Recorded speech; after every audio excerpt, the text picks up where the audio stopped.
Sepak bola, olahraga dunia. Di Indonesia, sepak bola adalah obsesi nasional, sumber kebanggaan, semangat, dan juga patah hati. Di pusatnya semua PSSI, Persatuan Sepak Bola Seluruh Indonesia, bertugas membina olahraga ini, memandu pertumbuhannya, dan menjaga integritasnya. Beban yang berat dan terkadang tampaknya terlalu berat untuk ditanggung. Karena sepak bola Indonesia, seperti banyak negara di dunia, memiliki sisi gelap, arus bawah korupsi yang terus-menerus mengancam menenggelamkan olahraga ini dalam skandal. Selama bertahun-tahun, bisik-bisik pengaturan skor pertandingan, suap dan tokoh-tokoh bayangan yang menarik tali telah menghantui sepak bola Indonesia. Ini bukan hanya bisikan lagi. Ini adalah tuduhan, investigasi, penangkapan, permainan yang indah, ternoda. 27 Desember 2018, Bandara Halim Perdana Kusuma, Jakarta. Hari yang mengguncang sepak bola Indonesia hingga ke intinya. Johar Lin Eng, seorang tokoh terkemuka anggota Komite Eksekutif PSSI, ditangkap. Tuduhannya, penipuan, penggelapan, suap, pencucian uang. Ini bukan hanya pejabat tingkat rendah yang tertangkap basah. Ini adalah seorang pria yang memiliki posisi penting dituduh memanipulasi sendi-sendi permainan. Permainan yang indah, tampaknya, telah menjadi permainan yang curang. Pengaturan skor pertandingan. Kanker yang menggerogoti jiwa sepak bola. Hasil yang sudah ditentukan sebelumnya. Pemain mengikuti perintah, bukan kata hati mereka. Wasit membuat keputusan, bukan berdasarkan permainan yang adil, tetapi berdasarkan suap yang dibisikkan di sudut-sudut gelap. Para penggemar, patah hati, tertipu, semangat mereka dieksploitasi. Integritas permainan, hancur.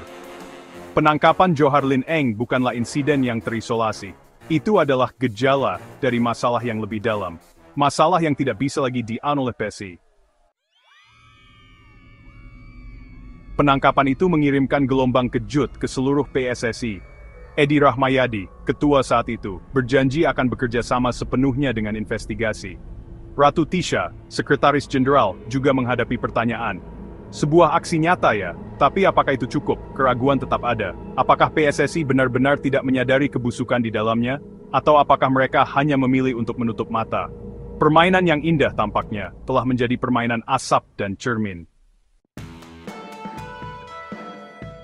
Bagian 5, beban harapan, perjuangan berat Erick Thohir. Masuklah Erick Thohir. Seorang ketua baru, secerca harapan. Diberi tugas berat untuk membersihkan PSSI, untuk memulihkan kepercayaan pada sepak bola Indonesia. Tantangan yang dihadapinya sangat besar. Kasus Johar Lin Eng, sebuah pengingat nyata akan korupsi yang mengakar yang ia warisi.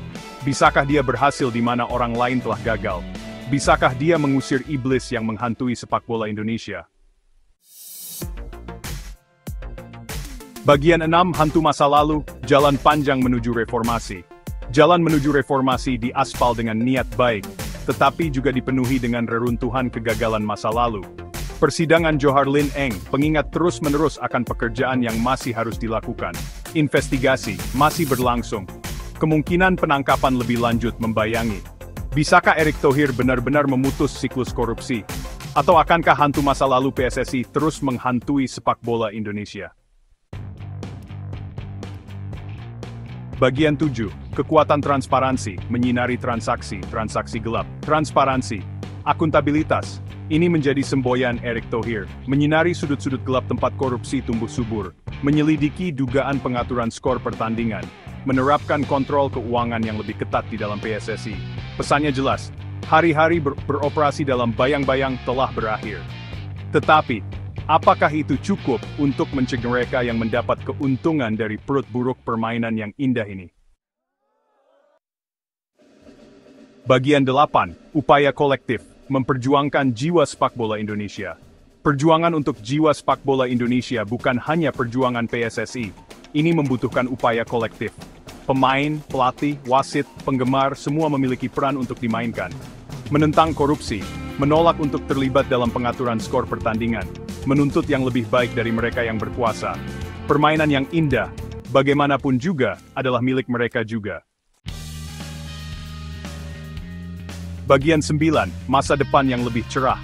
Harapan untuk permainan yang bersih. Perjalanan masih jauh dari selesai. Bayang-bayang korupsi masih membayangi. Tetapi ada harapan. Tekad baru untuk menghadapi iblis masa lalu. Keyakinan bahwa sepak bola Indonesia yang lebih bersih, lebih adil, dan lebih transparan adalah mungkin. Permainan yang indah, terluka tetapi tidak hancur. Berjuang untuk masa depan yang lebih cerah. Demi cinta untuk permainan ini.